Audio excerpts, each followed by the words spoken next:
CM Dhami को राष्ट्रीय फलक पर अलग पहचान मिली है। जिन जिन राज्यों में मुख्यमंत्री पुष्कर सिंह धामी ने प्रचार किया, वहां भाजपा को जीत हासिल हुई और उन्हें वहां शपथ ग्रहण में आमंत्रित भी किया गया, जिससे कह सकते हैं कि धामी की धमक देश भर में छाई है।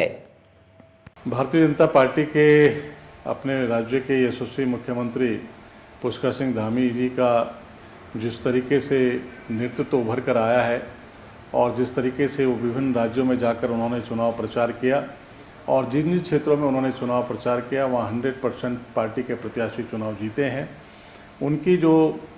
उनका जो नेतृत्व है वो एक सशक्त और मजबूत नेतृत्व उभर कर सामने आ रहा है। जिन्होंने अपने राज्य में पुष्कर सिंह धामी जी ने जिस तरीके से कड़े निर्णय लिए हैं, कड़े फैसले लिए हैं, भ्रष्टाचार को ख़त्म करने के लिए जो उन्होंने दृढ़ संकल्प लिया है, इस राज्य को नशा मुक्त करने के लिए जो उन्होंने निर्णय लिया है और जो उन्होंने कठोर कानून बनाए हैं, उनसे उनकी छवि देश के स्तर पर एक नेतृत्व उनका मजबूत उभर कर आया है और उनके नेतृत्व में हमें लोकसभा के 5 सीटों को भारी अंतर से जीतने वाले हैं। कांग्रेस अपने ख्याली लड्डू बना ले, कुछ भी कर ले, उनके इससे कुछ हासिल होने वाला नहीं है। ना तो उनका संगठन है, ना उनका नेतृत्व है। वो अपने खाली पुलाव बना रहे हैं तो बनाएं और पकाएं और खाएं। उत्तराखंड भाजपा ने कार्यकर्ताओं से बेहतर समन्वय के लिए प्रदेश कार्यालय में वरिष्ठ पदाधिकारियों की ड्यूटी लगाई है। प्रदेश अध्यक्ष महेंद्र भट्ट ने समन्वयक के लिए प्रदेश उपाध्यक्ष बलवंत सिंह भौर्याल, विधायक खजान दास, प्रदेश उपाध्यक्ष कुलदीप कुमार, प्रदेश मंत्री हेमा जोशी, प्रदेश उपाध्यक्ष कैलाश शर्मा, प्रदेश मंत्री मीरा रतूड़ी, प्रदेश उपाध्यक्ष नीरू देवी, प्रदेश मंत्री गुरविंदर चंडोक, प्रदेश उपाध्यक्ष शैकेंद्र बिष्ट आदि को जिम्मेदारी सौंपी है। और हमारे जो सामान्य कार्यकर्ता देहरादून मुख्यालय में आते हैं और उनके कई कार्य होते हैं, संगठनात्मक कार्य भी होते हैं और सरकार से संदर्भित कार्य भी होते हैं।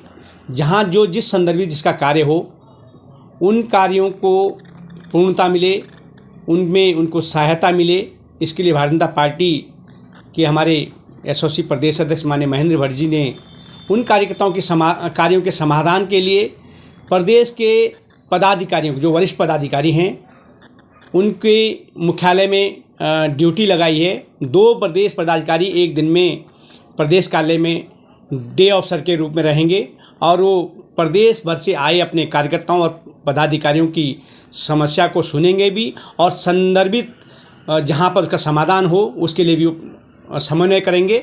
ऐसा कार्यक्रम हमारे भाजपा प्रदेश कार्यालय के द्वारा सुनिश्चित किया गया है और इसके लिए प्रदेश में जो हमारे पदाधिकारी यहाँ बैठेंगे उनके साथ समन्वय के लिए हमारे कार्यालय सचिव कौस्तुभानंद जोशी जी को उसकी समन्वय की जिम्मेदारी दी गई है। आज उत्तराखंड प्रदेश कांग्रेस मुख्यालय में पत्रकार वार्ता कर मुख्य प्रवक्ता गरिमा महाराज दासोनी ने गंभीर प्रकरण का खुलासा किया। उन्होंने देहरादून के विकास नगर इलाके में बड़े स्तर पर चल रही जमीनों की धांधली को पर्दाफाश किया। उन्होंने धामी राज में अनुसूचित जाति वर्ग के लोगों पर शोषण के गंभीर आरोप लगाए। एक गंभीर प्रकरण सामने आया है जिसमें कि पूर्ववर्ती सरकारों द्वारा गरीब अनुसूचित जाति जनजाति के लोगों की ज़मीनों को बचाए रखने के लिए एक कानून बनाया गया कि या तो अनुसूचित जाति वर्ग की जो ज़मीन है वो अनुसूचित जाति का ही व्यक्ति खरीद सकता है।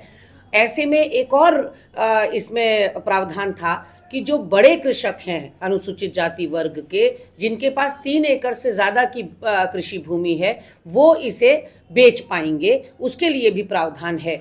उसका अनुचित लाभ उठाते हुए रतिराम पुत्र ज्योतिराम निवासी ग्राम पोस्ट ऑफिस सभावाला तहसील विकास नगर देहरादून के एक व्यक्ति ने इस पूरे जो कानून है उसका अनुचित लाभ उठाते हुए, उसका दुरुपयोग करते हुए 200 से 300 बीघा भूमि जो है बेच डाली है अनुसूचित जाति के लोगों की। ये पूरा चिट्ठा जो आप देख रहे हैं ये उन जमीनों का है। ये एफआईआर है रतिराम के खिलाफ और ऐसे में ये मिली भगत राजस्व विभाग के अधिकारियों की भी इसमें बताई जा रही है और गंभीर धाराओं में एफआईआर होने के बावजूद हितों को संरक्षित नहीं किया जा रहा है। गरीब अनुसूचित जाति के लोग यहाँ कांग्रेस मुख्यालय हमारे पास आए थे इस अपेक्षा में कि हम उनकी कोई मदद करेंगे, और निश्चित रूप से ये अनुसूचित जाति के लोगों के औने पौने दामों में उसने ज़मीन खरीदी और उसके बाद उनको बड़े रसूखदार लोगों को, अमीर लोगों को बेचने का काम किया है। ये तमाम चिट्ठा रतिराम पुत्र ज्योतिराम का है, जिसके खिलाफ FIR तक कोतवाली देहरादून में दर्ज हो चुकी है, लेकिन ये विकास नगर का पूरा मामला है। ज़्यादातर भूमि जो है वो पछवा दून की बताई जा रही है, और न जाने ऐसे कितने मामले हैं। और ये बताना चाहते हैं हम कि ये ज़ीरो टॉलरेंस की सरकार अपने को कहती है, पैनी नज़र, शुचिता और पारदर्शिता की बात कहती है, लेकिन उनकी नाक के नीचे इतना बड़ा खेल अंजाम दिया जा रहा है। इस पर कोई सुनवाई, कोई गिरफ्तारी अभी तक नहीं हुई। ये गंभीर विषय है। उक्त प्रकरण की व्यापक जांच की हम मांग करते हैं और इनकी गिरफ्तारी की मांग करते हैं।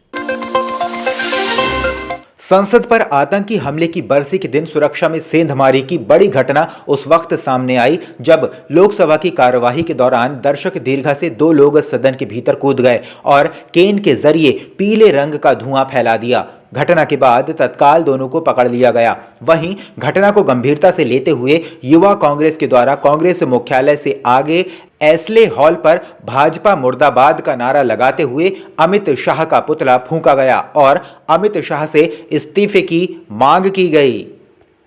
आज महानगर युवा कांग्रेस द्वारा जो दिल्ली के अंदर संसद के अंदर जो चूक हुई है उसको मद्देनजर रखते हुए आज महानगर युवा कांग्रेस द्वारा पुतला दहन किया गया है।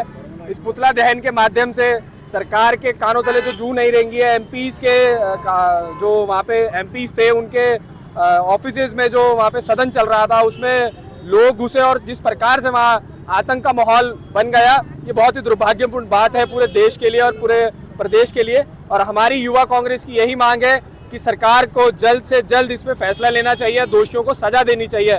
और सरकार जब तक सजा नहीं उस दोषियों को देगी और एमपीज की सुरक्षा को बढ़ाने का कार्य नहीं करेगी, भारतीय युवा कांग्रेस इसी प्रकार से प्रदर्शन करती रहेगी। और निरंतर जब हमारी मांग एक ही है कि ये कोई छोटा मामला नहीं है, हमारे देश के ऊपर सुरक्षा का मामला है, तो इस पे सरकार द्वारा तुरंत निर्णय लेना चाहिए और सरकार को तुरंत उन पे कार्रवाई करनी चाहिए। धन्यवाद।